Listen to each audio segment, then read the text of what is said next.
Okay.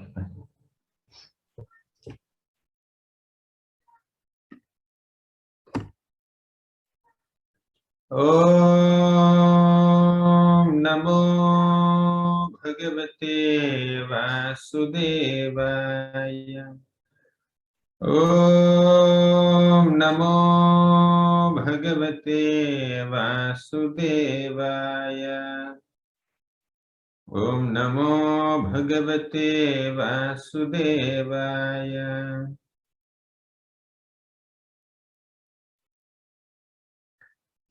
Hare Krishna.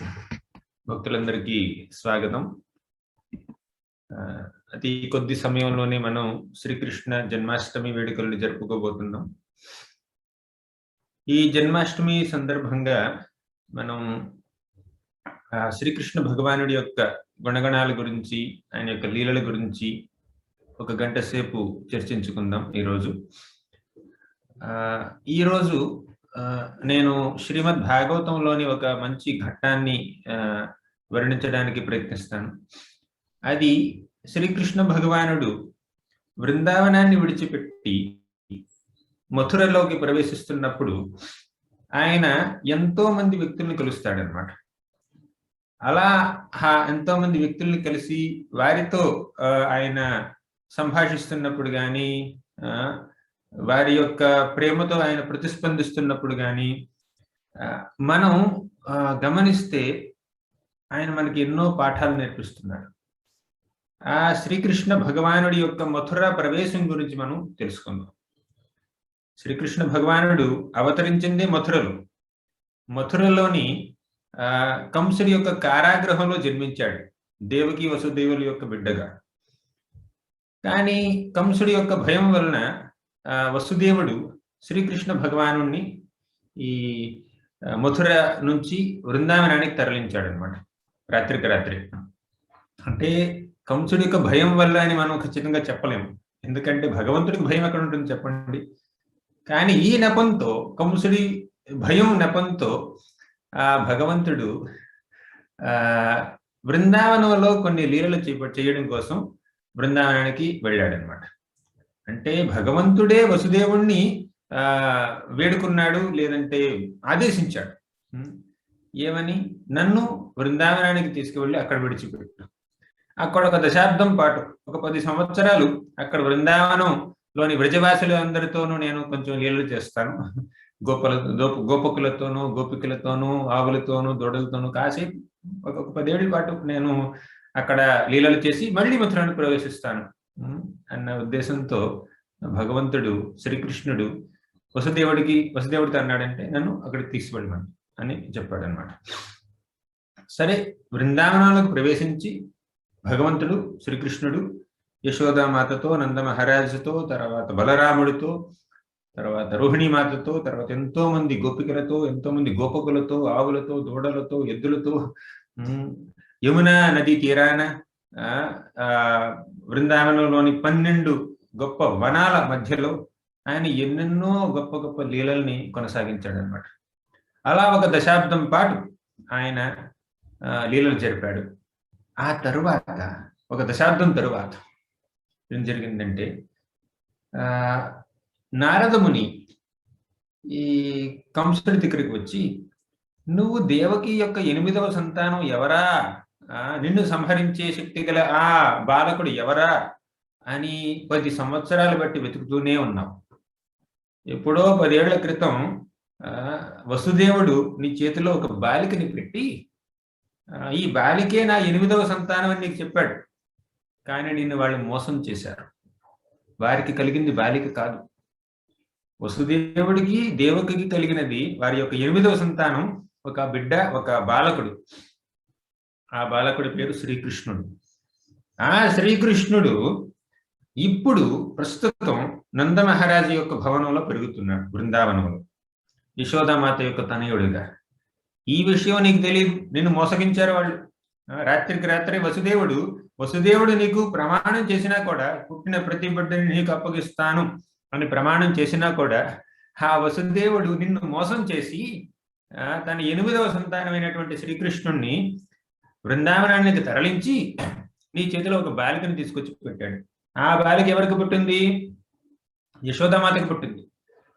ఈ విషయం తెలుసుకుని ఈ కంసుడు వెంటనే తక్షణం దేవకిని వసుదేవుడిని తక్షణం చంపడానికి ఉద్యుక్తుడయ్యాడనమాట. అప్పుడు నారదముని అడ్డుపడి, నువ్వెందుకు వాళ్ళని చంపాలని చూస్తున్నావు? నువ్వు గనక వసుదేవుడిని దేవకిని చంపితే అక్కడ శ్రీకృష్ణుడు బలరాముడు పారిపోతారు. ముందు వాళ్ళని తీసుకురా, ముందు కృష్ణ బలరాముని మథురకు తీసుకురా, మథురలో కృష్ణ బలరాముల్ని చంపిన తరువాత అప్పుడు నువ్వు వసుదేవుడిని కానీ దేవకిని కానీ చంపవచ్చు అని చెప్పి నారదుడు అంటాడు. ఇంతకీ నారదుడు ఇలా ఎందుకు ప్రవర్తిస్తున్నాడు? దానికి కారణం ఉంది. ఎందుకంటే శ్రీకృష్ణ భగవానుడు ఈ భూమి మీద అవతరించాడు. ఎందుకు అవతరిస్తాడు? పరిత్రాణాయ సాధూనాం వినాశాయ చ దుష్కృతాం ధర్మ సంస్థాపనార్థాయ సంభవామి యుగే యుగే. అంటే పరిత్రాణాయ సాధూనాం, సాధువులు సజ్జనులు అయినటువంటి భక్తుల్ని రక్షించడం కోసం, వినాశాయ చ దుష్కృతాం అంటే దుష్కృతులైనటువంటి వాళ్ళని, చెడ్డ వాళ్ళని నాశనం చేయడం కోసం, లేదంటే శిక్షించడం కోసం, తర్వాత ధర్మాన్ని పునరుద్ధరించడం కోసం ఆయన భగవంతుడు శ్రీకృష్ణ భగవానుడు అవతరిస్తాడనమాట.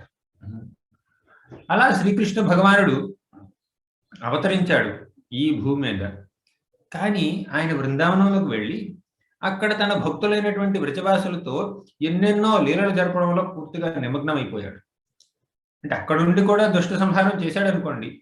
పూతన, అఘాసుర, బకాసుర, వత్సాసుర, వ్యోమాసుర, అరిష్టాసుర, తృణావర్త, కేశి ఇటువంటి వాళ్ళందరినీ సంహరించాడు మన శ్రీకృష్ణుడు. అయినా కూడా ఇంకా భూభారం చాలా ఉంది. దానికి శ్రీకృష్ణుడు బృందావనంలో ఉంటే సరిపోదు. శ్రీకృష్ణుడు బృందావనం నుంచి మథురకు రావాలి, తర్వాత ద్వారకకు వెళ్ళాలి, తర్వాత హస్తినాపురానికి వెళ్ళాలి. ఇలా భూమి మీద భారం ఎంతో ఉంది. కృష్ణుడు కేవలం బృందావనంలోనే ఉంటూ బృందావనంలోకి వచ్చేటటువంటి రాక్షసుల్ని మాత్రమే చంపుతూ ఉంటే, ఎంతో మంది రాక్షసులు, రాక్షస ప్రవృత్తి కలిగిన వాళ్ళు ఈ భూమి మీద ఎన్నో చోట్ల ఉన్నారు. వాళ్ళందరినీ ఎవరు సంహరిస్తారు? కాబట్టి శ్రీకృష్ణ భగవానుడు మథుర నుంచి, బృందావనం నుంచి మథురకు రావాలి. మథురకు వచ్చి ముందుగా కంసుని సంహరించాలి. ఆ తర్వాత ఇంకెంతో దుష్ట సంహారం మిగిలి ఉంది. కాబట్టి కృష్ణుడు మథురకు రావాలి అని నారదుడు నిర్ణయించుకుని, అంటే నారదుడు ఇటువంటి నిర్ణయం ఎందుకు తీసుకున్నాడు? భగవంతుడు ప్రేరేపిస్తేనే అటువంటి నిర్ణయం తీసుకున్నాడు అనమాట. భక్తులు తమ ఊహాగమనాల వల్ల వాళ్ళు ఇటువంటి చర్యలు తీసుకోరు. భక్తులు భగవంతుడితో ఎప్పుడు కలిసి ఉంటారు. అంటే భగవంతుడి యొక్క ఉద్దేశమే భక్తుల యొక్క ఉద్దేశం అనమాట. అంటే ఆ శ్రీకృష్ణ భగవానుడు ప్రేరేపిస్తేనే, ఆయన స్ఫూర్తినిస్తేనే నారదముని ఇలా ప్రవర్తించాడు అనమాట. ఇప్పుడు ఈ పరిస్థితుల్లో నారదముని కంసుడికి అనుగుణంగా ఫేవరబుల్ గా ప్రవర్తిస్తున్నాడని మీకు అనిపించవచ్చు. కానీ ఇంతకీ నారదముని కంసుడికి తన యొక్క చావు ఎవరి ద్వారా వస్తుందన్న విషయాన్ని చెప్పాడు. అంటే కంసుణ్ణి త్వరగా కృష్ణుడు వచ్చి వధించాలి అన్న ఉద్దేశంతోనే చెప్పాడు అనమాట నారదుడు. కాబట్టి అప్పుడు మన కంసుడు ఏం చేశాడంటే, సరే అని చెప్పి అక్రూరుడిని పిలిచాడు. అక్రూరుడు ఎవరు? మన కంసుడి యొక్క మినిస్టర్, మంత్రి. అక్రూరుణ్ణి బృందావనానికి పంపించి నువ్వు కృష్ణుణ్ణి బలరాముణ్ణి ఈ రథం మీద తీసుకుని రా అన్నాడు. సరే అక్రూరుడు వెళ్ళాడు. అక్కడ చాలా జరిగింది. ఆ కథంతా ఇప్పుడు నేను ఈరోజు చెప్పను. ఈరోజు కృష్ణుడు మథురలోకి ప్రవేశిస్తున్నప్పుడు ఏం జరిగిందో విషయం చెప్తాను. సరే, అక్రూరుడు కృష్ణుణ్ణి బలరాముణ్ణి ఎలాగైనా నందమహారాజుని తర్వాత యశోదామాతని ఒప్పించి కృష్ణ బలరాముల్ని తన రథంలో ఈ మథురకు తీసుకొచ్చాడనమాట. అలా నందమహారాజు కూడా వచ్చాడనమాట. అంటే ఏ నెపంతో వచ్చారు వాళ్ళు? ఈ కంసుడు ఒక ధనుర్యాగం చేస్తున్నాడు అన్న విషయాన్ని ప్రకటించారనమాట.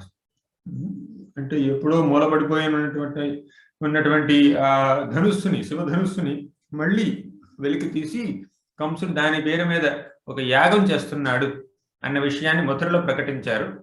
తర్వాత చుట్టుపక్కల ఉండేటటువంటి గ్రామాలన్నింటిలో ఉండేటటువంటి గ్రామ పెద్దలు ఈ ధనుర్యాగానికి వచ్చి కంసుడికి పన్ను కట్టాలి అన్న విషయాన్ని కూడా ప్రకటించారనమాట.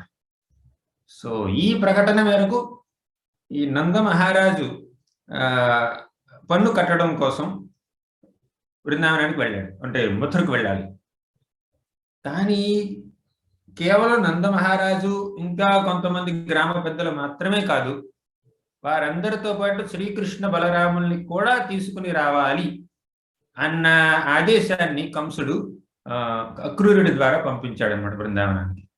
సరే, అక్రూరుడు నందమహారాజుని ఇంకెంతమంది గ్రామ పెద్దల్ని తర్వాత కృష్ణ బలరాముల్ని కూడా తీసుకుని మథురకు వచ్చాడనమాట. అలా మథురకు వచ్చినటువంటి ఈ కృష్ణ బలరాములు ఏం చేశారు అక్కడ అన్న విషయాన్ని చూద్దాం అన్నమాట. ఇప్పుడు ఒక దశాబ్దం క్రితం శ్రీకృష్ణుడు మథురలోనే అవతరించాడు. అలా మథురలో అవతరించినటువంటి ఆ శ్రీకృష్ణుడికి మథురలో నివసించే అవకాశం లేదన్నమాట ఇప్పటి వరకు. మొట్టమొదటిసారిగా కృష్ణుడు బలరాముడు మథుర నగరాన్ని చూస్తున్నారనమాట. కృష్ణుడు ఇంతకుముందు చూసింది కేవలం మథురలో ఉండేటటువంటి కంసుడి యొక్క కారాగృహం. అంటే ఆయన భగవంతుడు కాబట్టి అన్ని ఆయన చూసేశాడు, చూడవలసింది ఏమి లేదు, కొత్తగా చూడవలసింది ఏమి లేదు. కానీ ఈ అవతారంలో ఒక మానవ రూపం దాల్చి ఆయన ఈ భూమి మీదకి వచ్చినప్పుడు ఈ అవతారంలో మథుర నగరాన్ని చూడడం, సమీక్షించడం ఇది మొదటిసారి అన్నమాట. అది సరే, కృష్ణుడు బలరాముడు మథురా నగరాన్ని పరిశీలనగా చూస్తున్నారన్నమాట. నందమహారాజుని అడిగారు, అనుమతి అడిగారు. నందమహారాజు, మేము కొంచెం అలా నగరానికి వస్తాం, నగరంలో కొంచెం అవి ఇవి చూసి వస్తాం అంటే, సరే వెళ్ళండి, కానీ అక్కడేం అల్లరి చేయకండి. అంటే మీరు చాలా అల్లరి చేస్తారు మీరు బృందావనంలో. మనం ఇప్పుడు పెద్ద నగరానికి వచ్చాం, ఇది గ్రామం కాదు, వనం కాదు, మనం నగరానికి వచ్చాం. ఇక్కడ మీరు అల్లరి చేయకుండా చాలా బుద్ధిగా ఉండండి, ఏం కావాలో చూసి వెంటనే వచ్చేసేయండి, సాయంత్రం చీకటి పడేలోకి వచ్చేసేయండి అన్నారు. సరే అని చెప్పి కృష్ణుడు బలరాముడు ఇంకొంతమంది గోప బాలకులు కూడా ఉన్నారు, వాళ్ళందరూ కలిసి మథురా నగరాన్ని చూడడం కోసం వెళ్ళారనమాట. అప్పుడు మొట్టమొదటిగా కృష్ణుడు బలరాముడు అలా మథురా నగరంలోకి ప్రవేశించిన వెంటనే వాళ్ళు ఎంతో మంది జనాలను చూశారనమాట. ఈ మథురా వాసులకి కృష్ణుడి గురించి ముందే తెలుసు. ఎందుకంటే శ్రీకృష్ణుడు గోవర్ధన పర్వతాన్ని ఎత్తాడని తన చిటికెన వేల మీద, అదే శ్రీకృష్ణుడు కాళీయ మర్దనం చేశాడని, అలా ఎంతో మంది రాక్షసుల్ని వధించాడని చాలా మంది చెప్పుకుంటూ ఉన్నారనమాట. బృందావనంలో జరిగినటువంటి ఈ శ్రీకృష్ణ లీల యొక్క వార్తలు ఆ నోట ఈ నోట పడి, ఆ చెవిలో ఈ చెవిలో పడి, మొత్తానికి మథురా వాసుల చెవుల్లో కూడా పడ్డాయన్నమాట. అంటే బృందావనంలో జరిగేటటువంటి వార్తలు మథురని కూడా చేరుకున్నాయి. కానీ ఎవరు శ్రీకృష్ణుని ప్రత్యక్షంగా చూడలేదు ఇప్పటి వరకు. మథురావాసులు మథురలోనే ఉన్నారు, బృందావన వాసులు బృందావనంలోనే ఉన్నారు. ఎప్పుడో ఒకసారి ఎవరో కొంతమంది అటు ఇటు వెళ్తూ ఉండొచ్చు, ఆ వార్తలు మోస్తూ ఉండొచ్చు. కానీ మథురా వాసులందరికీ శ్రీకృష్ణ భగవానుడిని ప్రత్యక్షంగా చూసే అవకాశం ఇప్పుడే, ఈ రోజే కలిగిందనమాట. మన వల్లభాచార్యులు ఏం రాస్తారంటే మధురాష్టకంలో, మధురాధిపతేర్ అఖిలం మధురం. మధుర అధిపతి శ్రీకృష్ణ భగవానుడు మధురకి మాత్రమే అధిపతి కాదు, మధురానికి కూడా అధిపతి. మధుర అంటే నగరం, మధుర అంటే తీయదనం, స్వీట్నెస్. ఆయన గమనం మధురం, ఆయన యొక్క వచనం మధురం, ఆయన యొక్క రూపం మధురం, ఆయన యొక్క తిలకం మధురం, ఆయన వేణువాదం చేస్తే అది కూడా మధురం. ఆయన మధురాధిపతి అన్నారు. అంటే ఆయనకు సంబంధించినటువంటి ప్రతీది మధురమే, తీయగా ఉంటుందన్నమాట. అటువంటి మధురాధిపతి మథురా నగరాన్ని పర్యవేక్షిస్తున్నారు అన్నమాట. అది ఇప్పుడు కృష్ణుడు మథురా నగరాన్ని చూడడం కాదు ఇక్కడ జరిగేది, మథురా నగరమే శ్రీకృష్ణుని చూస్తుంది అనమాట. శ్రీకృష్ణుడు మథురా నగరాన్ని చూడాలి అన్న ఎంతో కుతూహలంతో, ఉత్సుకతతో, ఆనందంతో బలరాముణ్ణి ఎంతో మంది గోపబాలకుల్ని వెంట పెట్టుకుని మథురా నగరంలోకి ప్రవేశించాడు. కానీ ఇక్కడ జరిగేది ఏమిటి? కృష్ణుడు మథురా నగరం చూడడం కాదు, చూస్తున్నాడు. కానీ దానికన్నా మిన్నగా జరిగేది ఏమిటంటే మథురా నగర వాసులందరూ శ్రీకృష్ణుడి యొక్క దర్శనాన్ని వాళ్ళు తీసుకుంటున్నారు అనమాట. అది వాళ్ళు ఎంతో ఆనందించారు. కృష్ణుడి యొక్క దర్శనం తీసుకుని. అలా వాళ్ళు అలా నగరంలోకి అలా ప్రవేశించి వాళ్ళని వెళ్ళి చూస్తున్న సమయంలో ఏం జరిగిందంటే, ఒక చాకలి వాడిని చూశారనమాట, వాషర్మ్యాన్ దుబి. సో ఈ చాకలి వాడు ఎంతో మంది చాకలి వాళ్ళతో అంటే హెడ్ వాషర్మ్యాన్ అనమాట వీడు. పక్కన ఎంతో మంది అసిస్టెంట్లు ఉన్నారనమాట, సేవకులు ఉన్నారు. అంటే వాషర్మ్యాన్ చాకలి వాడికి కూడా సేవకులు ఉన్నారనమాట అక్కడ. ఎందుకంటే ఈ చాకలి వాడు కంసుడి యొక్క బట్టలు ఉతుకుతాడు అనమాట. ఎవరి బట్టలో కాదు, డైరెక్ట్ గా రాజు బట్టలు ఉతుకుతాడు. కాబట్టి కొంచెం కొంచెం పేరు మర్యాదలు, పేరు ప్రతిష్టలు ఉన్నాయి అనమాట ఈ చాకలి వాడికి. సరే, ఆ చాకలి వాడిని చూశాడు. కేవలం ఈ చాకలి వాడు బట్టలు ఉతకడమే కాదు, బట్టలు అమ్ముతాడు కూడా. అంతేకాకుండా బట్టలకి రంగు కూడా వేస్తాడు. అటువంటి వాళ్ళని రంగకారులు అంటారనమాట. సరే, కృష్ణుడు ఆ చాకలి వాడిని చూసి, వాడి దగ్గర ఉండే బట్టలన్నీ చూసి, అంటే ఎంతో మంది గాడిదలు ఉన్నాయి అనమాట. ఈ గాడిదల మీద ఈ బట్టలు పెట్టారు, వాళ్ళు మోసుకొని వస్తున్నారు అనమాట. అప్పుడు కృష్ణుడు వాడి దగ్గరికి వెళ్ళి, ఆ చాకలి వాడి దగ్గరికి వెళ్ళి, నువ్వు మాకు కొంచెం బట్టలు ఇవ్వగలవా? మేము బృందావనం నుంచి వచ్చాము ఇక్కడికి. బృందావనం నుంచి మథురకు వచ్చినటువంటి వ్రజవాసులు మేము, పిల్లలను చూస్తున్నావు కదా, మీ బట్టలు ఎంతో రంగురంగులుగా ఎంతో గొప్పగా కనిపిస్తున్నాయి. ఆ బట్టల్లో కొన్ని బట్టలు మాకు ఇవ్వగలవా? ఇస్తే మేము ఆ బట్టల్ని వేసుకుంటాం. దానికి ప్రతిస్పందనగా నీకు ఎంతో గొప్ప భాగ్యం కలుగుతుందని నేను ఆశీర్వదిస్తాను అన్నాడు. ఎంత భాగ్యం చూడండి, ఎంత అదృష్టం చూడండి. స్వయంగా ఆ భగవంతుడే వచ్చి నాకు కొన్ని బట్టల్ని సమర్పించు అని కోరుతున్నాడు.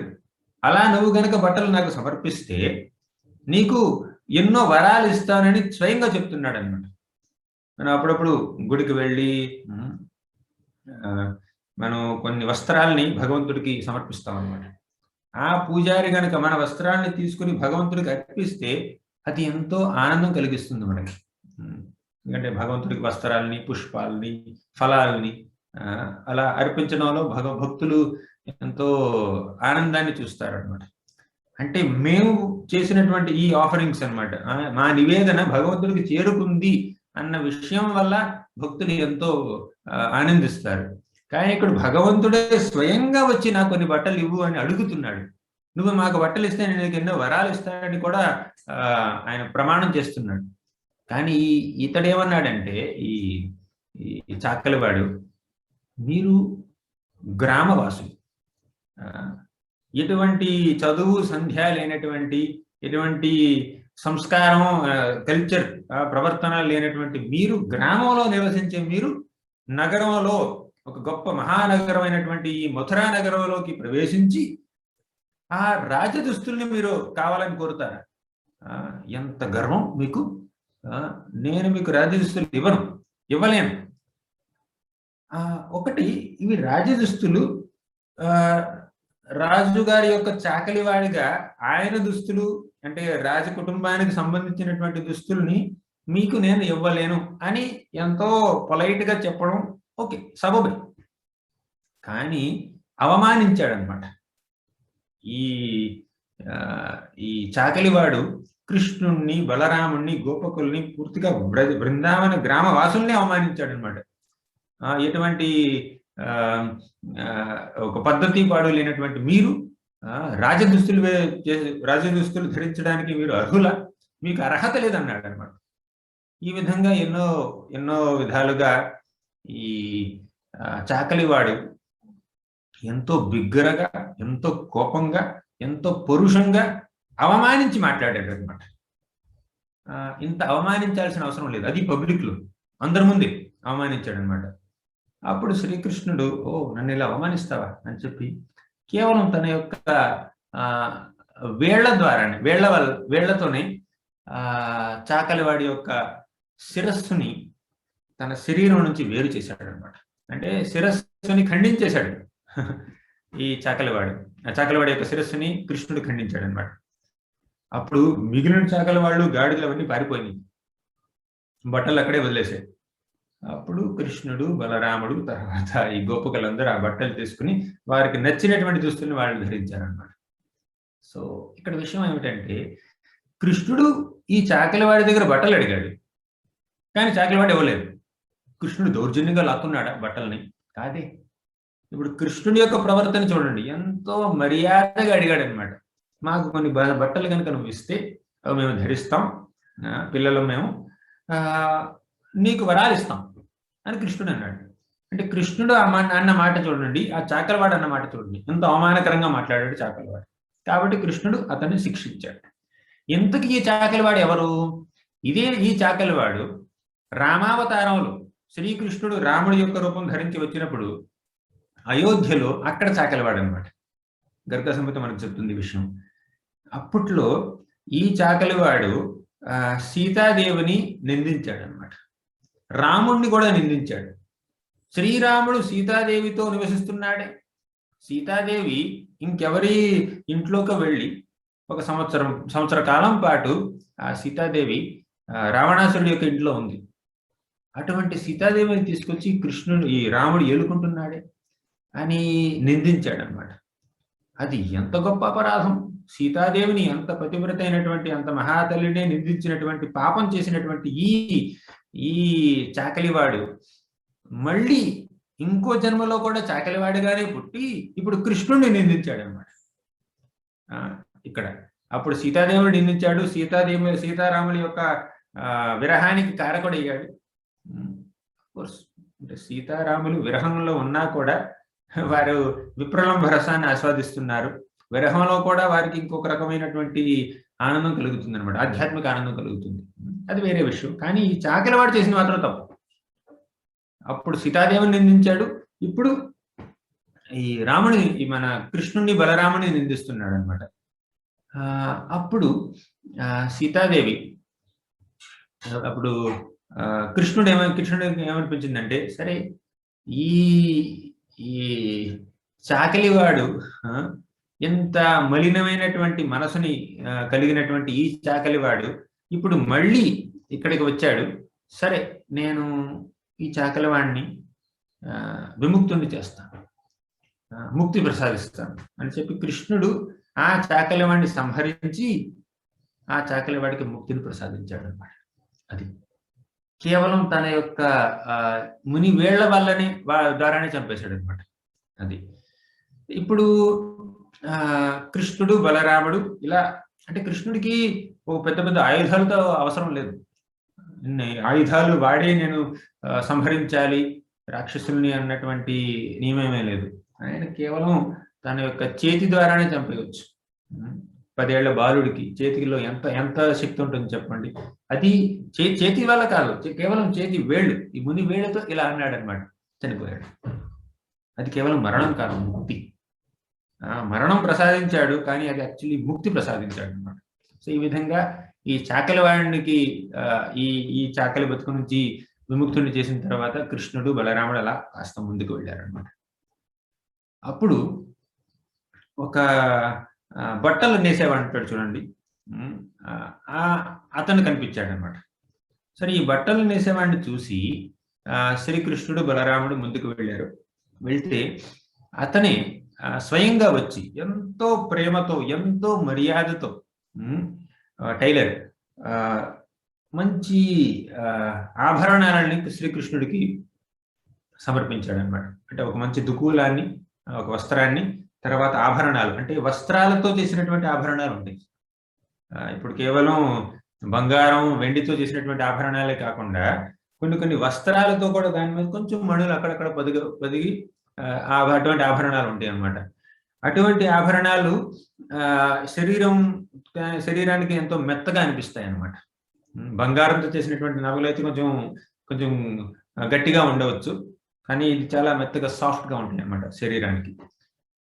కాబట్టి స్వయంగా ఈ ఆభరణాలన్నింటినీ సమర్పించాడు మన ఈ బట్టలు నేసే ఈ వ్యక్తి. అంతేకాకుండా ఆభరణాలని, తర్వాత ఒక దుకూలాన్ని, అంటే ఒక పట్టు వస్త్రాన్ని, ఆ పట్టు వస్త్రానికి ఒక బంగారు జరీ ఉందన్నమాట. బంగారు జరి ఉన్నటువంటి ఆ పట్టు వస్త్రాన్ని కృష్ణుడికి బలరాముడికి సమర్పించి నమస్కరించాడు అనమాట. ఈ ప్రేమ, ఈ అభిమానం చూసి కృష్ణుడు ఎంతో ఆనందించాడు. తర్వాత ఇతనికి సారూప్య ముక్తిని ప్రసాదించాడు అనమాట. అది నీ యొక్క నిస్వార్థమైనటువంటి సేవాభావాన్ని నేను గమనించాను. ఆ సేవాభావానికి ప్రతిస్పందనగా నేను నీకు సారూప్య ముక్తిని ప్రసాదిస్తున్నాను. సారూప్య ముక్తి అంటే ముక్తి కలిగినటువంటి ఈ ప్రాణికి, ఈ భక్తుడికి శ్రీకృష్ణ భగవానుడు ఎటువంటి రూపంలో ఉంటాడో అదే రూపంలో ఆధ్యాత్మిక జగత్తులో వైకుంఠంలో నివసించేటటువంటి ఆ యొక్క అదృష్టం కలుగుతుంది అనమాట. దాన్ని సారూప్య ముక్తి అంటారు. ఇప్పుడు ఇంతకీ ఇతను ఎవరు? ఈ బట్టలు నేసేవాడు ఒక టైలర్ అనమాట, ఒక దర్జీ. ఎక్కడ టైలరు? మిథిలలో. సో మిథిలా నగరంలో శ్రీరామచంద్రుడి యొక్క వివాహం జరిగింది అనమాట. అంటే రాముడు, లక్ష్మణుడు, భరతుడు, శత్రుఘ్నుడు వాళ్ళందరూ అక్కడ మిథిలా నగరంలోనే వివాహం చేసుకున్నారు. అక్కడ ముఖ్యంగా రాముడు, లక్ష్మణుడు వారి యొక్క వివాహానికి ఈ టైలర్ మంచి బట్టల్ని కుట్టాడు అనమాట. బట్టల్ని కుట్టి రామలక్ష్మణుడి యొక్క వివాహ సందర్భంగా వారికి బహుకరించాడు అనమాట. సరే, రాముడు, లక్ష్మణుడు ఆ వస్త్రాల్ని ధరించి వారు అలా బయటకు వచ్చారు. అంటే పెళ్లి సమయంలో. అప్పుడు వాళ్ళిద్దరిని చూసి, రాముడిని లక్ష్మణుడిని చూసి ఈ టైలర్కి ఏమనిపించిందంటే, అరే నాకు ఈ భగవంతుడికి, శ్రీరామచంద్రుడికి, లక్ష్మణుడికి వారి యొక్క కళ్యాణానికి దుస్తుల్ని కుట్టే సద్భాగ్యం నాకు కలిగింది. నేను ఎంత అదృష్టవంతుడిని. నేను కేవలం వారికి బట్టలు మాత్రమే కుట్టాను. స్వయంగా వారిని ఈ బట్టలు ధరింపజేసి వారికి అలంకారం చేసే అవకాశం కూడా నాకు వస్తే ఇంకెంత అదృష్టం ఉన్నది. అంటే డైరెక్ట్ గా ఆ డ్రెస్సింగ్ తర్వాత డెకరేషన్ చెయ్యాలన్న ఒక కోరిక కలిగింది అనమాట. నేనే స్వయంగా ఈ బట్టల్ని వారికి కట్టాలి, నేనే స్వయంగా వారిని ఆభరణాల్లో అలంకరించాలి అన్న ఒక కోరిక ఈ టైలర్లో కలిగింది అనమాట. ఆ కోరికని రాముడు చూశాడు అనమాట. సరే, ఆల్రెడీ బట్టలు వేసేసుకున్నాను కదా, ఈ కోరిక నేను తీర్చాలి, కృష్ణావతారంలో తీర్చుతాను అని రాముడు అనుకున్నాడు. ఇప్పుడు ఆ రాముడు, ఆ లక్ష్మణుడి కృష్ణ బలరాముల యొక్క రూపంలో మళ్ళీ మథురలోకి వచ్చారు. ఆ టైలర్, మిథిలలో ఉండేటటువంటి టైలర్ మథురలో టైలర్గా పుట్టాడు. కాబట్టి ఆ అవకాశం కలిగింది అనమాట. మళ్ళీ అంటే భగవంతుడి యొక్క సేవ చెయ్యాలి అన్న ఒక మంచి కోరిక కనుక మనలో ఉంటే మనం ఆ కోరికని భగవంతుడు ఎలా అయినా తీరుస్తాడు అనమాట. మనకి నిస్వార్థమైనటువంటి కోరిక ఉంటే భగవంతుడిని నేను సేవించాలి, భగవంతుడికి నేను సేవ ఈ విధంగా చెయ్యాలి, అది మాలలు కట్టడం కావచ్చు, బట్టలు కుట్టడం కావచ్చు, లేదంటే ఆహార పదార్థాలు వండడం కావచ్చు, ఇంకేదైనా కావచ్చు. భగవంతుడికి ఫలానా సేవ చెయ్యాలి అన్న కోరిక మనలో బలీయంగా ఉంటే ఆ కోరిక ఇప్పుడో ఇంకొకప్పుడో భగవంతుడు తీరుస్తాడు అన్నమాట. ఆధ్యాత్మిక కోరికలన్నీ తీరుస్తాడు ఆయన. అది కాబట్టి ఈ మిథిలలో ఉండేటటువంటి ఈ టైలర్కి భగవంతుడిని సేవించుకునే భాగ్యం ఇప్పుడు కలిగిందనమాట. అప్పుడు మన భగవంతుడు శ్రీకృష్ణుడు, బలరాముడు, తర్వాత ఈ గోపకులు వీళ్ళందరూ ఇంకా మథురా నగరంలోకి లోపలికి ప్రవేశించారనమాట. అప్పుడు ఒక పువ్వులు అమ్ముకునేవాడు, అతని పేరు సుధాముడు. ఈ సుధాముడు ఆ సుధాముడు వేరు. కృష్ణుడికి శాంతిపురం యొక్క ఆశ్రమంలో బ్రాహ్మణ జన్మ కలిగినటువంటి ఒక సుధాముడు అనేటటువంటి ఒక స్నేహితుడు ఉన్నాడు. కానీ ఇప్పుడు మథురలో ఇంకొక సుధాముడు ఉన్నాడు అనమాట. ఈ సుధాముడు ఏమిటంటే మాలలు కట్టడం, పువ్వులతో మాలలు కట్టడం ఈ సుధాముడు చేసేటటువంటి పని. ఇప్పుడు శ్రీకృష్ణుడు, బలరాముడు, గోపకులు వీళ్ళందరూ మథురా నగరాన్ని ఎలా ఎంతో చక్కగా సమీక్షిస్తున్నప్పుడు, పర్యవేక్షిస్తున్నప్పుడు, అరే నగరాలు ఇంత పెద్ద పెద్ద భవనాలు ఉన్నాయి ఇక్కడ అని ఎలా వాళ్ళు ఎంతో ఆనందంగా చూస్తున్నారు. అప్పుడు మథురలో నివసించేటటువంటి ఈ వ్యక్తులు, మథురావాసులు అందరూ బయటకు వచ్చి శ్రీకృష్ణ భగవానుడు చూస్తున్నారు అన్నమాట. మథురా నగరం మొత్తం శ్రీకృష్ణ దర్శనం చేసుకుంటుంది. శ్రీకృష్ణుడు మథురా నగరాన్ని దర్శిస్తున్నాడు, కానీ మథురా నగరం మొత్తం శ్రీకృష్ణుడినే దర్శిస్తుంది అనమాట. అంటే ఎంతో మంది వాళ్ళు చేసేటటువంటి పనుల్ని పక్కన పెట్టి కొంతమంది ఏమిటంటే వారిని వారు అలంకరించుకుంటున్నారు. చెవిలో కుండలాలు ఒక పక్క పెట్టుకున్నారు, ఇంకో పక్క పెట్టుకోకుండా మళ్ళీ బయటకు వచ్చేసారు అనమాట. ఎందుకు? కృష్ణుడు వస్తున్నాడు కాబట్టి. ఇంకొంతమంది తింటున్నారు, ఇంకా ఆహారం భోజనం పూర్తి అవ్వలేదు, అయినా కూడా భోజనాన్ని మధ్యలోనే విడిచిపెట్టి వాళ్ళందరూ బయటకు వచ్చారు. ఎందుకు? శ్రీకృష్ణుని చూడటం కోసం. అది అంటే శ్రీకృష్ణుణ్ణి ఎంత చూసినా కూడా తనివి తీరదే. ఎప్పుడూ చూడనటువంటి వీళ్ళకి ఎంత కుతూహలం ఉంటుంది చెప్పండి. ద్వారకలో శ్రీకృష్ణుడు అలా నడుస్తున్నప్పుడు ద్వారకావాసులందరూ కృష్ణుడిని ఇంకా ఎప్పుడు చూడలేదే, ఇంకెప్పుడు చూడలేమేమో అన్న కోరికతో, అన్న భావనతో చూస్తారనమాట. అంటే వారు ఎప్పుడు భగవంతుడి యొక్క దర్శనాన్ని తక్కువ చేసి చూడరు. భగవంతుడిని చూసే ప్రతి ఒక్క అవకాశం, ప్రతి నిత్యం మేము చూస్తున్నా కూడా మళ్ళీ చూడాలి, మళ్ళీ చూడాలి. ఈ రోజు మనం భగవంతుడి యొక్క దర్శనం చేసుకున్నాం కదా అని తర్వాత రోజు చేసుకోకుండా ఉంటామా చెప్పండి? ప్రతిరోజు ప్రతి నిత్యం చూస్తూనే ఉంటాం.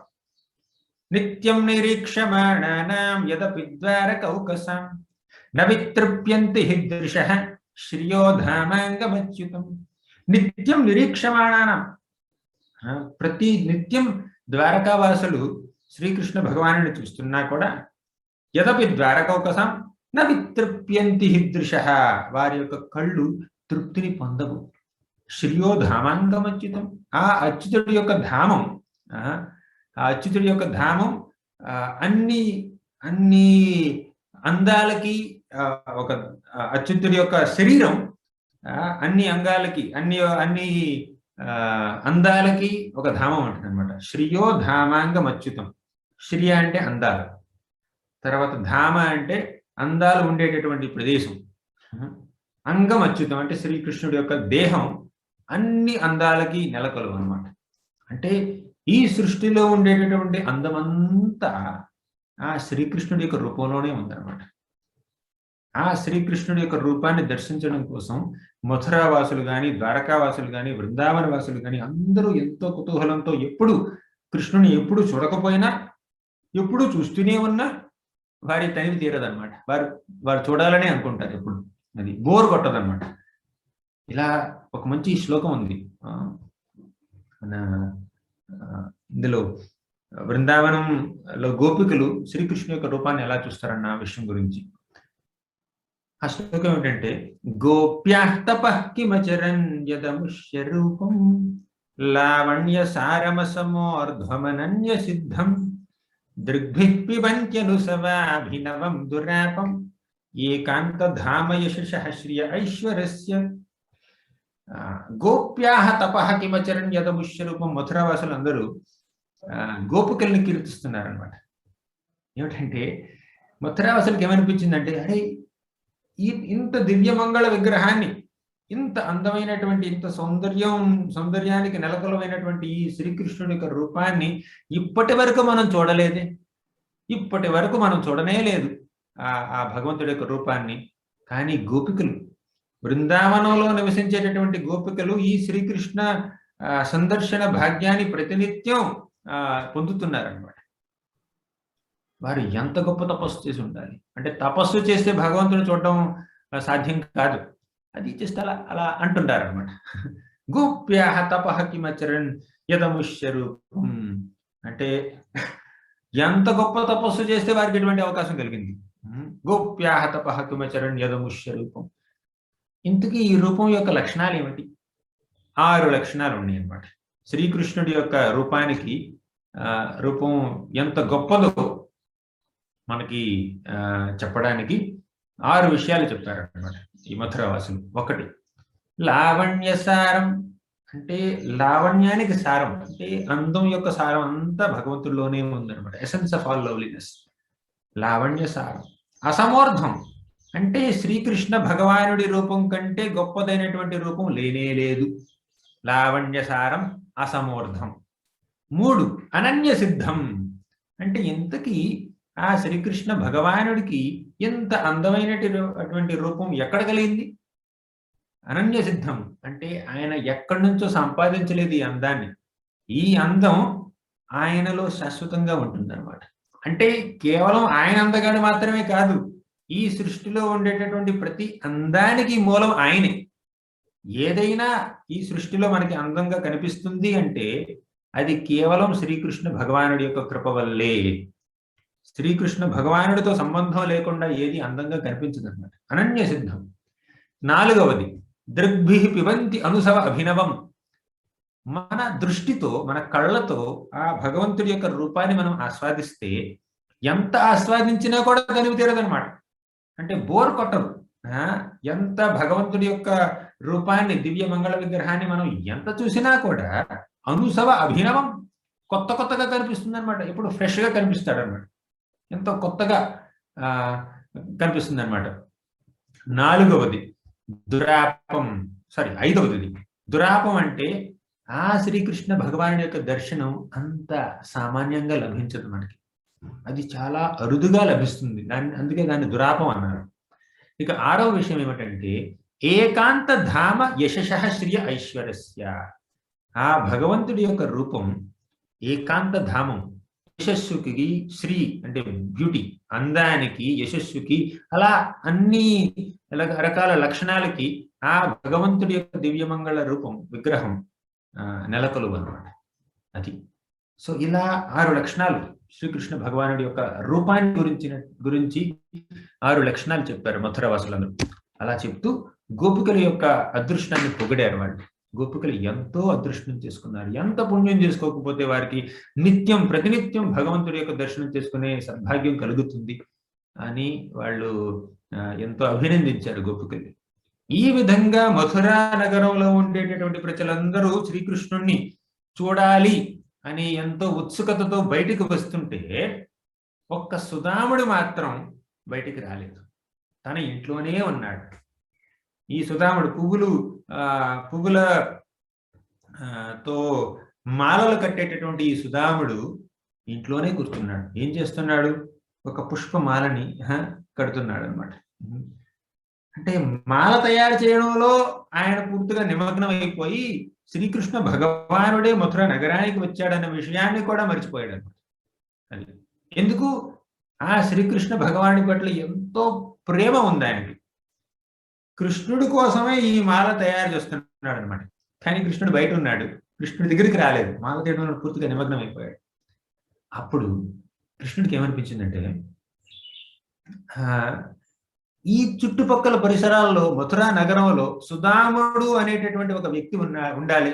ఎక్కడున్నాడు అని కృష్ణుడే వెతుక్కున్నాడు అనమాట.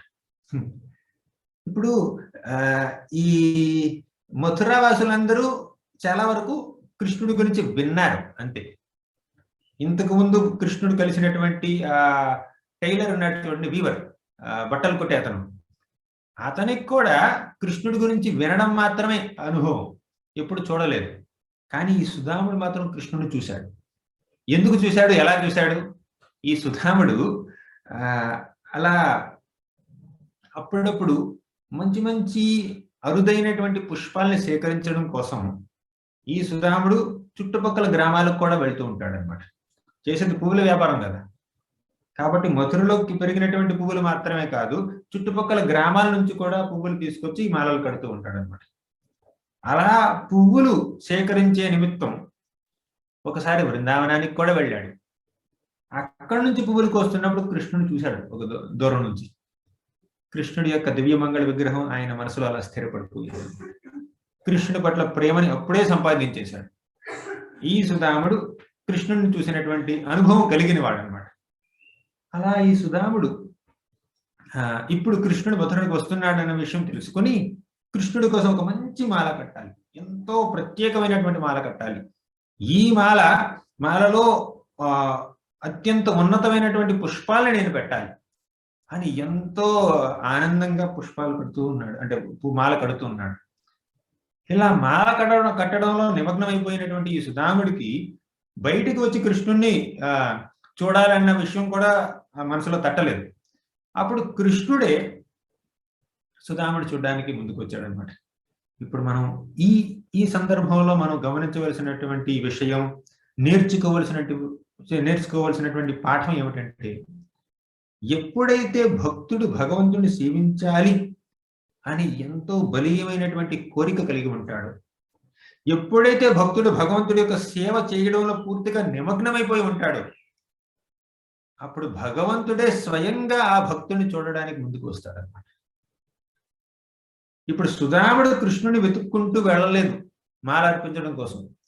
సుధాముడి యొక్క మాల స్వీకరించడం కోసం కృష్ణుడే సుధాముడిని వెతుక్కుంటూ వారి ఇంటికి వచ్చాడు. అందరు చుట్టుపక్కల వ్యక్తులందరిని అడుగుతున్నాడు, సుధాముడు అనేటటువంటి ఒక పూల వ్యాపారస్తుడు ఉన్నాడే ఇక్కడ, ఎక్కడున్నాడు అందరిని అడిగి సుధాముడి యొక్క ఇంటికి వచ్చాడు. సుధాముడు ఏం చేస్తున్నాడో చక్కగా పూలమాలలు కడుతూ ఉన్నాడు. అప్పుడు అలా కడుతున్నటువంటి సుధాముడికి ఇలా తలెత్తాడు, కృష్ణుడు కనిపించాడు. అంటే కృష్ణుడు ఎప్పుడు మనసులో కనిపిస్తున్నాడు, ఇప్పుడు సాక్షాత్తు ప్రత్యక్షమయ్యాడు అనమాట. ఎదురుగా నిలబడ్డాడు శ్రీకృష్ణుడు. అప్పుడు సుధాముడికి కాళ్ళు చేయి ఆడలేదు. వెంటనే సుధాముడు భగవంతుడికి నేను వందనం చేయాలి, వందనం ఆచరించాలి అని చెప్పి అక్కడ సాష్టాంగ దండవత్ ప్రణామాలు చేయడం కోసం అలా ముందుకు వెళ్ళాడు. కానీ అక్కడ ప్లేస్ కూడా లేదు, చిన్న ఇల్లు. కృష్ణుడు వచ్చి ఎదురుగా నుంచున్నాడు.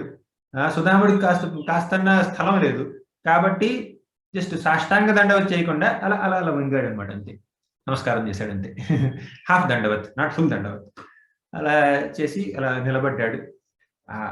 ఆ కళ్ళల్లో ప్రేమ నిండినటువంటి ఆ అశ్రువులు అలా ఉన్నాయన్నమాట. ఆ అశ్రువులు చూసి శ్రీకృష్ణుడికి అర్థమైంది, నన్ను ఎంత ప్రేమిస్తున్నాడు ఈ సుధాముడు. ఇంత ప్రేమ నా మీద ఉన్నది కాబట్టే నేను ఆ ప్రేమను ఆస్వాదించడం కోసం స్వయంగా ఈ సుధాముడి ఇంటికి వచ్చాను అని కృష్ణుడు అనుకున్నాడు. సరే, కృష్ణుడు వచ్చాడు, బలరాముడు వచ్చాడు, ఎంతోమంది గోపకులందరూ వచ్చారు. వాళ్ళందరినీ చక్కగా కూర్చోబెట్టి ఈ సుధాముడు వారందరికీ పూలమాలని అర్పించాడు అన్నమాట. అంటే మనం సేవ భగవంతుడికి మాత్రమే చేయకూడదు, భగవంతుడి యొక్క భక్తులకు కూడా చేయాలి. ఇప్పుడు ఈ సుధాముడి యొక్క ఇంటికి కృష్ణ బలరాములు తర్వాత ఎంతో మంది గోపకులు వస్తే సుధాముడు కేవలం కృష్ణుడిని మాత్రమే సేవించి ఆయన యొక్క అనుచరుల్ని భక్తుల్ని నిర్లక్ష్యం చెయ్యలేదు. శ్రీకృష్ణుడిని సేవించాడు, బలరాముడిని సేవించాడు, అక్కడ ఉండేటటువంటి మిగిలిన గోప బాలకులందరినీ సేవించాడు అనమాట. అంటే మనం భక్తుల్ని నిర్లక్ష్యం చేయకూడదు. భక్తుల సేవ చేయడం కోసం భక్తుల సేవ కూడా చేయాలి. భక్తుల సేవని పక్కన పెట్టి నేను భక్తుల సేవ చేయను, భగవంతుడికి మాత్రమే సేవ చేస్తాను.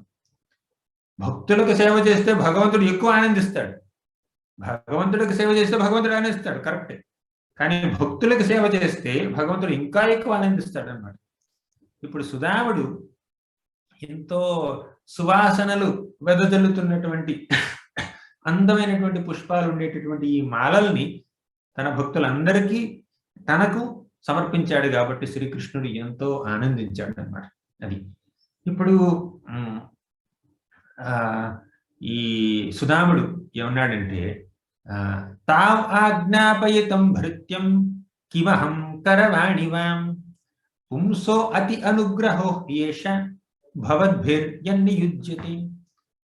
ఏమన్నాడంటే, కృష్ణ, నువ్వు నా ఇంటిలోకి ప్రవేశించడం నా సద్భాగ్యం. నేను ఎంతో భాగ్యం చేసుకుంటే తప్ప నువ్వు నా గృహాల్లో ప్రవేశించవు అనమాట. ఏమన్నాడంటే, నన్ను ఆజ్ఞాపించు. తా ఆజ్ఞాపయితం భృత్యం, నేను నీ భృత్యుణ్ణి, నేను నీ సేవకుణ్ణి, నువ్వు నన్ను ఆజ్ఞాపించాలి. నీకు ఎటువంటి కోరిక ఉన్నా కూడా నన్ను ఆజ్ఞాపించు. నీ ఈ ఆదేశం ఎంత క్లిష్టమైనదైనా కూడా ఆ ఆదేశానికి అనుగుణంగా నేను ప్రవర్తిస్తాను. ఆ ఆదేశాన్ని నెరవేర్చడం నా కర్తవ్యం. నీ యొక్క సేవలో నీ యొక్క సేవ చేసుకునే భాగ్యం కలగడము ఎంతో గొప్ప అదృష్టం, అది ఎంతో గొప్ప వరం. ఏమన్నాడంటే సుధాముడు, పుంసో అతి అనుగ్రహో హేష భవద్భిర్యన్నియుజ్యతే. నువ్వు ఎవరైతే భక్తుణ్ణి నీ సేవలో వినియోగిస్తావో అటువంటి భక్తుడు అందరికంటే అదృష్టవంతుడు అన్నమాట. అది so to be engaged in the service of Krishna is the greatest blessing for anyone. అది సో ఈ విధంగా సుధాముడు తన యొక్క సేవాభావాన్ని వ్యక్తపరిచాడు శ్రీకృష్ణుడి సమక్షంలో. అప్పుడు సుధాముడికి ఎంతో ఆనందం కలిగింది, కృష్ణుని సేవించుకునే భాగ్యం కలిగిందని. అప్పుడు సుధాముడికి అర్థమైంది, కృష్ణుడికి ఇంకా మాలలు కావాలి. సుధాముడి కృష్ణుడి కోసం ప్రత్యేకంగా చేసినటువంటి ఒక ఒక ప్రత్యేకమైనటువంటి మాల ఉందన్నమాట. అంటే జనరల్ గా మనం మాలలు తీసుకొని భగవంతుడికి వేయొచ్చు, కానీ భగవంతుడి కోసం మాత్రమే ప్రత్యేకంగా ఒకటి చేస్తాం అనమాట, ఒక మాల. అటువంటి ఒక మాలను తీసుకొచ్చి మన కృష్ణుడికి అర్పించాడు. ఇప్పుడు కృష్ణుడు సుధాముడిని ఏదో పెద్ద పెద్ద కోరికలు కోరలేదు. సుధాముడు పువ్వులు అమ్ముకునేటటువంటి వ్యక్తి కాబట్టి పువ్వులు మాత్రమే అడిగాడు అనమాట సుధాముడు. బంగారు నగలు అడగలేదు కృష్ణుడు. అంటే భగవంతుడు కూడా మనల్ని మనం ఎంత సేవ చేయగలమో దానికి అనుగుణంగానే భగవంతుడు మనల నుంచి అలా అలా ఎక్స్పెక్ట్ చేస్తాడనమాట. అది మన శక్తికి మించి మనం భగవంతుడికి ఏదో పెద్ద పెద్ద పెద్ద వజ్ర వైఢార్యాలు సమర్పించాలి అన్న నియమం ఏం లేదు. అది మనం మన తాహత మేరకు, మన శక్తి మేరకు భగవంతుడిని సేవించాలన్నమాట. ఒక భక్తుడికి కొంత శక్తి ఉంటుంది, ఇంకో భక్తుడికి ఇంకా ఎక్కువ శక్తి ఉంటుంది అనమాట. కొంతమంది బాగా పాడగలరు, కొంతమంది గొప్ప గాయకులు కాదు.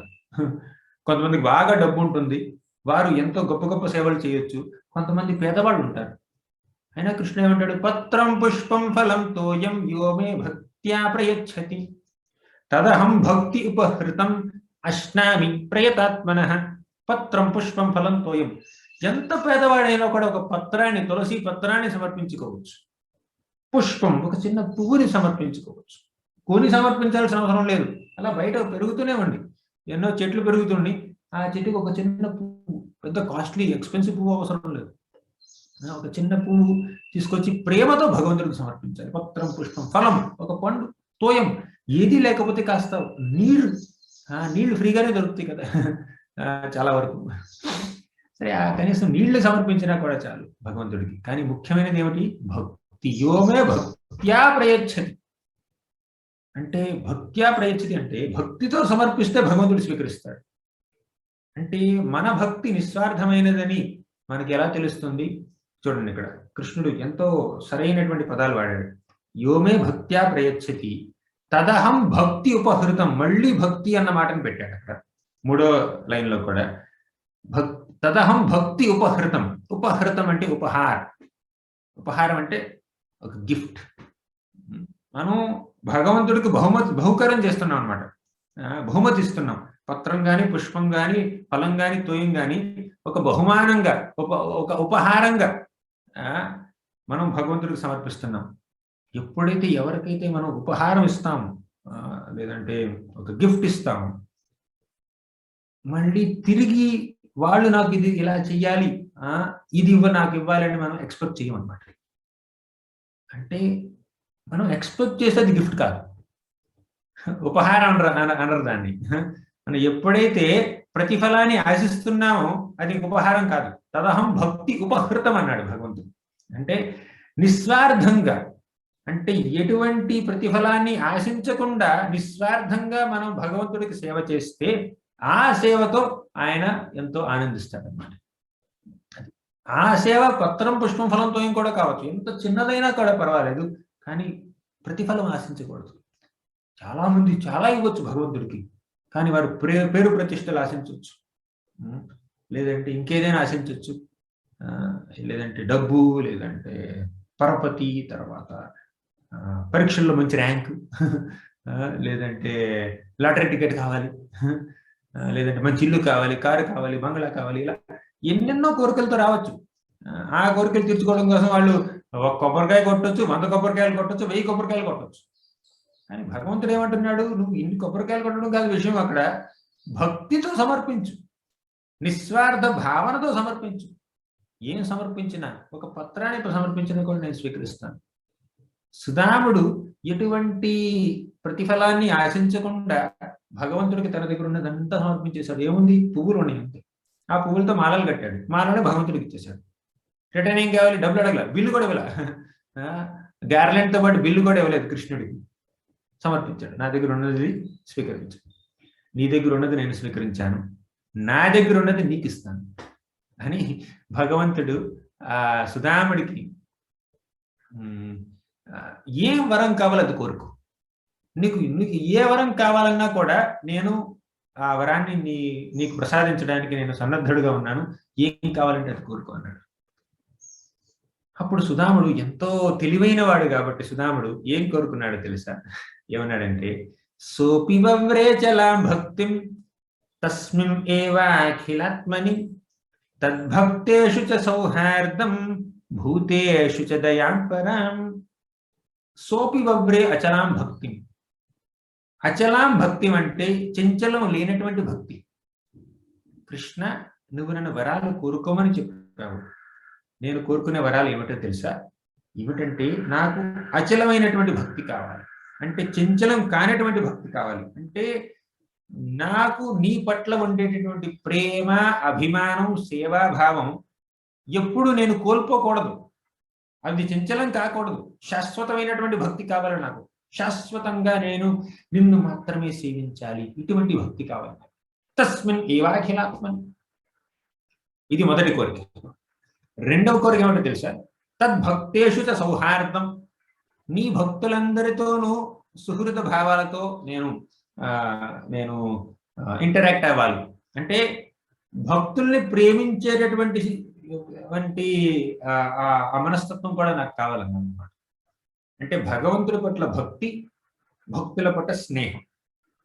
మూడో కోరిక కూడా కోరాడు. ఏమిటది? భూతేషు చ దయాం పరాం. అంటే ఈ జీవరాశులన్నింటి పట్ల దయ కూడా కావాలి. మూడు కోరికలు.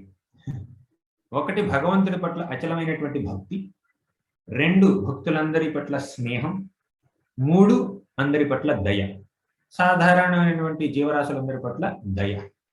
సో భక్తి, భక్తులతో స్నేహం, తర్వాత కృప అంటే కంపాషన్, దయ, అందరి పట్ల దయ. సో ఇది మూడు కోరికలు. అంటే ఏ భక్తుడైనా కోరికలు కోరుకోవాలంటే అత్యంత ఉన్నతమైనటువంటి కోరికలు ఈ మూడే. ఈ మూడు కోరికలు భక్తులు యొక్క గ్రేటెస్ట్ ఆస్పిరేషన్. ఇప్పుడు ఇటువంటి కోరికలే మన పరీక్షిత్ మహారాజ్ కూడా కోరాడు అన్నమాట.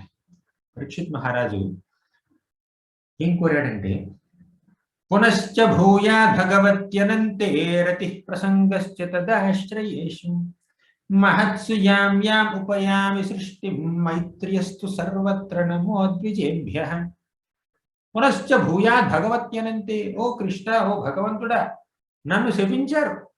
ఒక వారం సమయంలో ఒక పాము కాటు చేత నేను మరణిస్తాను అని నన్ను శపించారు. ఆ శాపం వల్ల నాకు ఎటువంటి భయం లేదు. కానీ నాకు కావలసింది ఏమిటి? పునశ్చ భూయా భగవత్యనంతే.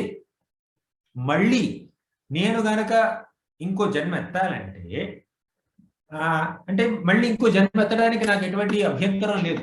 అంటే జనన మరణ చక్రాల్లో ఇరుక్కుంటాను అన్న భయం నాకు లేదు. మళ్ళీ జన్మ ఎత్తాలంటే ఎత్తుతాను, ప్రాబ్లం లేదు. అది నీ కోరిక అయితే, అది దానికి నీ ఆమోదం ఉంటే మళ్ళీ ఇంకో జన్మ ఎత్తడానికి కూడా నాకు సంకోచం లేదు. కానీ నాకు కావాల్సింది ఏమిటి? భగవతి అనంతే రతి. భగవంతుడు అనంతుడైనటువంటి ఆ భగవంతుడి పట్ల రతి కావాలి నాకు నీ పట్ల ప్రేమ ఎల్లప్పుడూ ఉండాలి. మళ్ళీ జన్మెత్తాల్సిన అవసరం వచ్చినా కూడా నేను జన్మెత్తుతాను, కానీ నీ పట్ల నాకు ఎప్పుడు ప్రేమ ఉండాలి. భగవతి అనంతే రతి అన్నాడు. రెండవ కోరిక, ప్రసంగశ్చ తదాశ్రయేషు. అంటే నీ ఆశ్రయాన్ని చేరుకున్నటువంటి భక్తులు పట్ల నాకు ప్రేమ ఉండాలి. అంటే వారి యొక్క సాంగత్యం కావాలి, భక్తుల సాంగత్యం నాకు కావాలి అన్నాడు. తర్వాత మూడు, మైత్ర్యస్తు సర్వత్ర నమో ద్విజేభ్యః. మైత్ర్యస్తు సర్వత్ర అంటే ఈ సృష్టిలో ఉండేటటువంటి జీవరాశులు అందరి పట్ల నాకు స్నేహభావం కలిగి ఉండాలి, మైత్రి కలిగి ఉండాలి. అంటే సుధాముడు కోరినటువంటి కోరికలు, దశమ స్కందంలో సుధాముడు కృష్ణుని కోరినటువంటి కోరికలు, ప్రథమ స్కందంలో పరీక్షిత్ మహారాజు భగవంతుని కోరినటువంటి కోరికలు కూడా దాదాపు సమానం. మనం కోరుకోవలసినటువంటి అత్యంత ఉన్నతమైనటువంటి కోరికలు ఏమిటి? ఒకటి, భగవంతుడి పట్ల భక్తిభావం. రెండు, భక్తులతో స్నేహం, భక్తుల యొక్క సాంగత్యం. మూడు, భక్తులు కానటువంటి వాడి పట్ల కూడా మనకి కాస్త దయ కలిగి ఉండాలన్నమాట. మనం దయతో ఉండాలన్నమాట. అంటే వీళ్ళు భక్తులు కాదే అని వారిని చిన్న చూపు చూడడం కాదు, వారి పట్ల కాస్త కృప చూపించాలి. అది భక్తులు చేసేటటువంటి కార్యాలు. సో ఈ విధంగా ఎంతో నిస్వార్థమైనటువంటి కోరికని కోరాడు మన సుధాముడు. ఆ కోరికలు విని భగవంతుడికి, శ్రీకృష్ణ భగవానుడికి ఎంతో ఆనందం కలిగిందనమాట. ఇంతకీ ఈ సుధాముడు ఎవరు అంటే పువ్వులతో మాలలు చేసేటటువంటి ఈ సుధాముడు ఎవరంటే సుధాముడు పూర్వజన్మలో హేమమాలి అనేటటువంటి వ్యక్తి. అక్కడ కుబేరుడు తెలుసు కదా, మన ఈ సృష్టి మొత్తంలో దేవతలందరిలోకి అత్యంత ధనికుడు కుబేరుడు. ఈ కుబేరుడికి చిత్రరథ అనేటటువంటి కొన్ని వనాలు ఉన్నాయన్నమాట. ఈ హేమమాలి ఆ వనాల్ని సంరక్షించేటటువంటి వాడు అనమాట.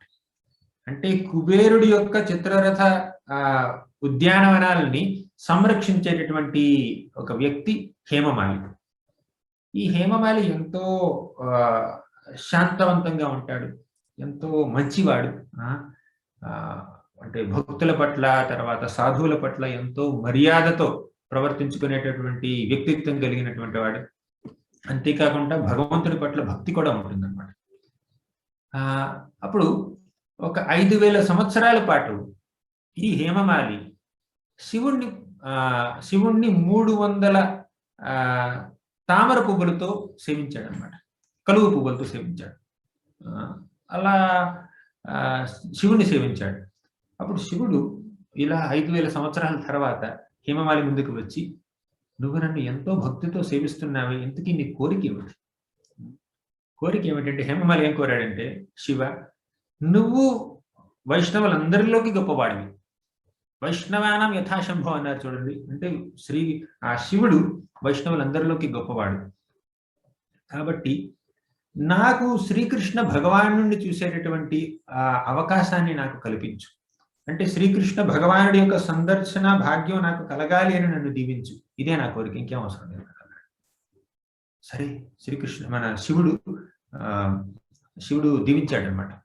నీ కోరిక శ్రీకృష్ణ భగవానుడు మథురా నగరంలోకి ప్రవేశిస్తున్నప్పుడు, ద్వాపర యుగంలో మథురా నగరంలోకి ప్రవేశిస్తున్నప్పుడు నీ కోరిక తీరుతుంది అన్నాడు అనమాట. అప్పుడు ఆ శివుడి యొక్క కోరికని తీర్చడం కోసం మన శ్రీకృష్ణుడు, బలరాముడు సుధాముడి యొక్క గృహంలోకి ప్రవేశించారు. అది అంటే భక్తులు భగవంతుడి యొక్క సమయాన్ని కూడా వేరే భక్తులకి ప్రసాదిస్తారనమాట. అంటే శివుడి కోరిక తీర్చడం కోసం ఈ మన కృష్ణుడు సుధాముడి ఇంట్లోకి వెళ్ళాడు అనమాట, శివుడి యొక్క వరాన్ని నిజం చేయడం కోసం. అది సరే. ఇప్పుడు అలా శ్రీకృష్ణుడు, బలరాముడు అలా కాస్త ముందుకు వెళ్ళారు. 8 గంటలు అయిపోయింది. ఇప్పుడు ఇంకొక 5 నిమిషాల్లో ఇంకొక చిన్న కథ చెప్పి ముగిస్తాను నేను. ఇప్పుడు శ్రీకృష్ణుడు, బలరాముడు, ఈ గోపికలందరూ కాస్త ముందుకు వెళ్ళారు మథురా నగరంలో. వారు మథురా నగరాన్ని ఎంతో గొప్పగా సందర్శిస్తున్నారు. ఈ సమయంలో ఇప్పటి వరకు ఒక చాకలి వాడిని చంపారు. తర్వాత ఈ వీవర్ అంటే బట్టలు కుట్టుకునే అతన్ని ఆశీర్వదించారు. తర్వాత సుధాముడి యొక్క అతన్ని ఏమంటారు, మాలని స్వీకరించి సుధాముడికి కూడా భక్తిని ప్రసాదించారు. అలా కాస్త ముందుకు వెళ్తే ఒక కుబ్జ లేదంటే త్రివక్ర అనేటటువంటి ఒక స్త్రీ తారసిల్లింది అనమాట. ఈ స్త్రీకి ఏమిటంటే హంచ్ బ్యాక్, వెనకాల ఇలా వంకి నడుస్తుంది అనమాట. తెలుగులో ఏమంటారు నాకు, గూని కరెక్ట్. సరే, గూనితో ఉండేటువంటి ఈ కుబ్జ లేదంటే త్రివక్ర అలా ముందుకు వచ్చి తన చేతిలో ఎన్నెన్నో సుగంధ ద్రవ్యాలు ఉన్నాయి అన్నమాట. అంటే చందనం, తర్వాత చందనంలో ఎన్నో అదర్ కాస్మెటిక్స్ అన్ని మిక్స్ చేసి అలా ఈ సుగంధ ద్రవ్యాలని కంసుడికి సమర్పించడం కోసం ఈ కుబ్జ తీసుకువెళ్తుంది అన్నమాట. అప్పుడు కంసుడి యొక్క దాసి కుబ్జ. కృష్ణుడు కుబ్జ ముందుకు వెళ్ళాడు. వెళ్ళి, ఎవరు నువ్వు, నీ పేరేమిటి, ఎంతో అందంగా ఉన్నావు అంటే ఎంతో అందంగా ఉన్నావని హేళన చేయలేదు కృష్ణుడు. అందంగా లేనటువంటి ఈ కుబ్జని అందంగా మారుస్తాను అని భవిష్యత్తు చెప్పాడన్నమాట కృష్ణుడు. ఇప్పుడు అందమైన ఓ స్త్రీ, నువ్వు ఏం చేస్తున్నావు, నువ్వు ఇవేంటి అసలు ఇంతకి నీ చేతిలో ఉన్నది అంటే, నేను కంసుడి యొక్క దాసిని, నా చేతిలో ఉండేటటువంటి ఈ సుగంధ ద్రవ్యాలన్నింటినీ కంసుడి కోసం నేను తయారు చేశాను. కంసుడికి ఇవి అంటే చాలా ఇష్టం. నేను చేసినటువంటి సుగంధ ద్రవ్యాలంటే ఇంకా చాలా ఇష్టం. కాబట్టి ఇవన్నీ వాళ్ళ కోసం తీసుకెళ్తున్నాను. అంటే కృష్ణుడు బలరాముడు ఏమన్నారంటే, మాకిస్తావా ఇవి? కొంచెం మాకు కూడా కావాలన్నాడు. అంటే కృష్ణుడు ఏమిటంటే రోడ్డు మీదే మొత్తం డ్రెస్సింగ్ అంతా అవుతుంది అనమాట కృష్ణుడికి. ముందు బట్టలు వేసుకున్నాడు. చాకలి వాడి దగ్గర నుంచి బట్టలు తీసుకుని బట్టలు వేసుకున్నాడు. తర్వాత ఈ వీవర్ దగ్గర నుంచి క్లాత్ ఆర్నమెంట్స్, ఆభరణాలు తీసుకున్నాడు అనమాట. తర్వాత ఇది ఉత్తరీయం కూడా ధరించాడు అనమాట ఆ బట్టలు కుట్టుకునే అతని దగ్గర నుంచి. తర్వాత ముందుకు వెళ్ళి సుధాముడి దగ్గర నుంచి ఈ పుష్పమాలను స్వీకరించాడు అనమాట. అంటే డ్రెస్ అయింది, ఆర్నమెంట్స్ అయినాయి, తర్వాత గార్లెండ్స్ అయినాయి, మిగిలింది ఏంటి శాండిల్వుడ్ కాస్మెటిక్స్ కావాలి. తర్వాత సరే కుబ్జ దగ్గరికి వెళ్ళాడు. సో కుబ్జ ఏమిందంటే, ఓ నీకు ఇవి కావాలా, నీకు ఈ సుగంధ ద్రవ్యాలు కావాలా, అసలు ఈ సుగంధ ద్రవ్యాలు నీకే చెల్లుతాయి, కంసుడికి కాదు ఇవి, అసలు నీకే ఇది చెందాలి అని చెప్పి ఆ సుగంధ ద్రవ్యాలని తనే స్వయంగా తన చేతితో స్వయంగా కృష్ణుడికి అలా అర్పించింది. అంతేకాకుండా పెయింట్ వేస్తారు, గోపి డాట్స్ పెడతారు చూడండి కృష్ణుడి యొక్క కళ్ళు చుట్టూ, ఆ విధంగా మొత్తం ఎన్నెన్నో ప్యాటర్న్స్ డిజైన్స్ చేసింది అనమాట కృష్ణుడి యొక్క చేతుల మీద, ముఖం మీద, తర్వాత చెస్ట్ మీద, అలా ఎన్నో ప్యాటర్న్స్ చేసింది అనమాట కుబ్జ. సో ఈ విధంగా కుబ్జ స్వయంగా కంసుడి యొక్క భయం కొంచెమైనా లేకుండా పబ్లిక్ గా ప్రతి ఒక్కళ్ళు చూస్తున్నటువంటి సమయం అనమాట. రోడ్డు మీద అందరూ నడుస్తూనే ఉన్నారు. ఈ రహదారిలో, రాజమార్గంలో ముఖ్యంగా కుబ్జ కంసుడి యొక్క భవనానికి ఎంతో దగ్గరగా ఉంది. కంసుడు కనుక తన భవనం మీదకి వచ్చి, ఆ టెర్రస్ మీదకి వచ్చి కనుక చూస్తే, కుబ్జ శ్రీకృష్ణుడికి ఈ సుగంధ ద్రవ్యాలన్నింటినీ స్వయంగా అర్పిస్తుంది, అలంకరిస్తుంది అన్న విషయాన్ని కంసుడు స్వయంగా చూడవచ్చు. అంటే కంసుడి యొక్క భవనానికి చాలా దగ్గరలో, కంసుడి యొక్క భవనం ముందే జరుగుతుంది అనమాట ఇదంతా. అయినా కూడా కుబ్జ ఎటువంటి భయం లేకుండా కేవలం ప్రేమతో, అంటే ఒక భక్తుడికి భగవంతుడి పట్ల ప్రేమ ఎంతో పెరిగిపోతే అంత ప్రేమలో భయం తెలియదు. అంటే కృష్ణుడి పట్ల ప్రేమ కంసుడి పట్ల భయం కన్నా ఎక్కువ కుబ్జకి. కంసుడు క్రూరుడు. ఇప్పుడు చెల్లెల్నే ఇంత హింస పెట్టినటువంటి కంసుడు దాసిని హింస పెట్టలేడా? కాబట్టి కుబ్జని ఎంతో సులభంగా శిక్షించవచ్చు కంసుడు. కానీ ఆ కంసుడి యొక్క శిక్ష కొంచెమన్నా భయాన్ని కలిగించలేదన్నమాట కుబ్జకి. త్రివక్ర కుబ్జ కృష్ణుడిని నేను సేవించాలి అని ఆ క్షణంలో కృష్ణుడు సేవించాలన్న ఒక బలీయమైనటువంటి ఆ కోరికతో ఈ త్రివక్ర తన దగ్గర ఉండేటటువంటి ఆ సుగంధ ద్రవ్యాలన్నింటినీ కృష్ణుడికి ఇచ్చేసింది అనమాట. బలరాముడు కూడా ఇచ్చేసింది అనమాట. స్వయంగా అలంకరించింది, ఎటువంటి భయం లేకుండా పబ్లిక్ గా. అప్పుడు కృష్ణుడు ఏం చేశాడంటే, సరే నువ్వు నాకు ఎంత సేవ చేసావు కదా, నేను కొంచెం నీకు ప్రతిఫలం ఇవ్వాలి అంటే ఆశించకపోయినా కూడా కృష్ణుడు ఏం చేశాడంటే, తన ఎడం చేతిని కుబ్జ యొక్క నడుముకి సపోర్ట్ గా పెట్టి, తన కుడి చేతి 2 వేళ్ళని తన ఈ గెడ్డం మీదకి పెట్టి అలా లాగాడు అనమాట. స్ట్రైట్ గా అయిపోయింది కుబ్జ బాడీ, గూనిపోయింది, స్ట్రైట్ గా బాడీ అయిపోయింది అనమాట. సరే అలా శ్రీకృష్ణ భగవానుడు కుబ్జని కూడా ఈ కురూపం నుంచి విముక్తురాలను చేసి అందమైనటువంటి రూపాన్ని ప్రసాదించాడు అనమాట. సరే ఇంతకీ ఈ కుబ్జ ఎవరు? గర్గ సంహిత ప్రకారం తన గత జన్మలో కుబ్జ శూర్పణఖ అనమాట, రావణాసురుడి యొక్క చెల్లెలు. సరే శూర్పణఖ రామావతారంలో రాముడిని ప్రేమించింది అనమాట. అప్పుడు రాముడి యొక్క భార్య అవ్వాలని చెప్పి శూర్పణఖ రాముడి దగ్గరికి వచ్చింది. అప్పుడు మీకు తెలిసిన విషయమే, రాముడు నేను ఏకపత్ని వెళుతుంది, సీతాదేవి ఆల్రెడీ నా పక్కనే ఉంది కాబట్టి నేను లక్ష్మణుడి దగ్గరికి వెళ్ళి అన్నాడు. సరే కుబ్జ శూర్పణఖ లక్ష్మణుడి దగ్గరికి వెళ్ళింది. లక్ష్మణుడు ఏమన్నాడు, నేను రాముడి యొక్క దాసుణ్ణి, నువ్వు నన్ను పెళ్లి చేసుకుంటే నువ్వు దాసి అయిపోతావు కాబట్టి నువ్వు రాముడి దగ్గరికి వెళ్ళన్నాడు.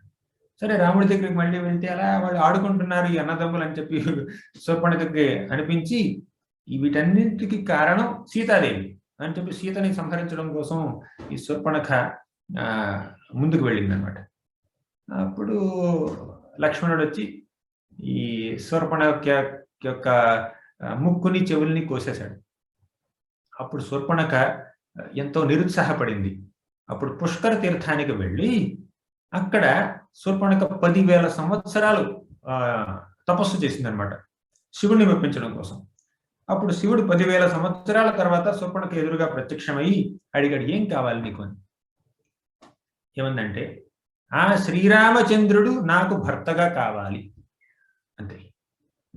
ఇంకా ఏ మగవాణ్ణి నేను చూడలేను, శ్రీరామచంద్రుడిని నేను ప్రేమించాను కాబట్టి శ్రీరామచంద్రుడే నాకు భర్తగా కావాలి అని కోరిందనమాట.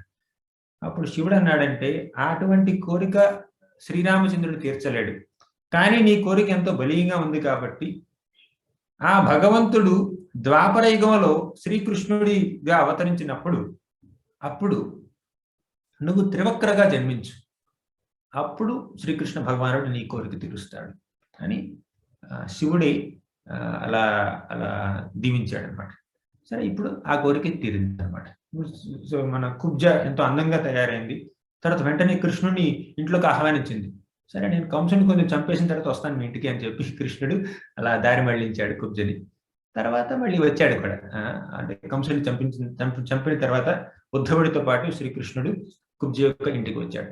సో ఈ విధంగా కృష్ణుడు మొట్టమొదటిసారిగా మథుర నగరాన్ని అలా పర్యవేక్షించడం కోసం అలా వెళ్తున్నప్పుడు ఆ ఒక్క సాయంత్రంలోనే చాలా పనులు చేశాడు అనమాట. ఎంతో మంది భక్తులకు తన యొక్క కృపని చూపించాడు. అంతేకాకుండా రాక్షస ప్రవృత్తి కలిగినటువంటి కొంతమందిని శిక్షించాడు కూడా. అంతేకాదు, ఈ కుబ్జ దగ్గర నుంచి ఈ సుగంధ ద్రవ్యాలని తీసుకున్న తర్వాత కృష్ణుడు అలా ముందుకు వెళ్ళి ధనుర్యాగం జరిగే ప్రదేశానికి వెళ్ళి ఆ శివధనుసుని ఎక్కుపెట్టి దాన్ని విరిచేశాడు అనమాట శ్రీకృష్ణుడు. అది కూడా జరిగింది. అంటే రాముడు శివధనుసుని ఎక్కుపెట్టాడు రామాయణంలో, అది మనకు తెలుసు. కానీ కృష్ణుడు కూడా శివధనుసుని ఎక్కుపెట్టాడు ఇక్కడ. కానీ అక్కడ జరిగింది సీతా కళ్యాణం, ఇక్కడ సీతా కళ్యాణం కాదు, కంసవధ. సరే, ఈ విధంగా శ్రీకృష్ణుడు మధుర నగరాన్ని సందర్శించాడు. అలా సందర్శిస్తున్నప్పుడు ఎంతో మందికి ఎంతో కృపను చూపించాడు. ఈ విషయాన్ని మనం కాస్త చర్చించుకుందాం జన్మాష్టమి సందర్భంగా. సో ఇంతటితో నేను ముగిస్తాను. గ్రంథరాజ్ శ్రీమద్ భాగవతం.